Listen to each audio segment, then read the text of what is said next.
Begin this morning showing you a live look near the Widemouth 2 fire down near Kanosh, down near Fillmore.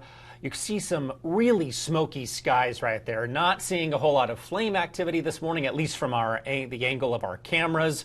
But we have been following this fire closely, and we're going to be learning more about it right now. Joining me right now to discuss the latest on the fire is Karl Hunt, the Public Affairs Officer for the Utah Division of Forestry, Fire, and State Lands. Karl, thank you for joining me this morning. I appreciate it. Thanks for having me on. Okay, Karl, let's just get to the basics right here. What's the latest on this fire? How big is it? Where is it moving? Just give us the lay of the land this morning.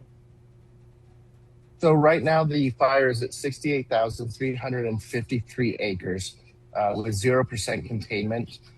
It has grown to the northeast a lot along the ridge lines. It's also moving a little bit to the southeast. A lot of it's being driven by the wind and the topography of the landscapes. There was a community meeting, I understand, last night. Can you give us kind of an idea of how things went, what residents were asking, what they were most worried about? The meeting went really well. Residents, they're concerned. This isn't the first fire that they've, had to deal with this year within this area. And so there were a lot of concerns about the fire activity and the operations that are taking place on the mountain and what the efforts of the firefighters are. And so we addressed those issues at last night's public meeting. What's the biggest challenge with this fire right now? A lot of it is the terrain. The terrain and weather are creating the challenges that wildland firefighters are seeing on the ground. The ridge lines of this mountain are pretty inaccessible. There's really one way in and one way out. So crews are really relying on air resources to try and work the fire and slow the fire spread. And talk about, you already mentioned the size of this, nearly 70,000 acres. Any structures been lost that you know of in this fire at all? Not that I am aware of right now. I know there's a lot of structure triage that has been taking place in the event that the fire gets closer to them and we have to have crews in there doing structure protection. There are a few evacuations in place, and it's really out of an abundance of caution right now. And so we tell people, pay attention to kind of your county sheriff messaging, their social media pages, turn your government notifications on your phone so that you can get those updates if you are moved from a ready status to a set status or a set status to a go status. And it's just a way to stay informed and stay safe. Can you talk about the evacuation orders that are still in effect and where they stand? So the ones that are in effect, there's about 25 homes that have been evacuated in the Kanosh area. And they took place about 72 hours ago when the fire was kind of really pushing and impacting that community. Those remain in place while crews still continue to build some containment line in that area. And we're working with the county sheriff to determine when is the best opportunity and the best time to lift those evacuations. And speaking of the county sheriff, we understand that the Millard County jail inmates had to be relocated. Is that right? That is correct. They had to relocate about 40 inmates a couple days ago, just again, out of an abundance of caution. Not sure how the fire was going to spread, and it was a little unpredictable. So just out of that abundance of caution, they decided that it was important to move those inmates. And then what fire units are on this fire? Give us an idea of how many firefighters are fighting this one. So right now we have around 420 personnel. People can expect that number to grow over the next coming days. They're from all over. They're from the federal agencies, from the Forest Service, from the Wildland Fire Service. They're from the state of Utah, as well as a lot of local departments and other fire departments across the state have sent help. We had a lot of structure engines that came in a couple days ago from all over the state to assist.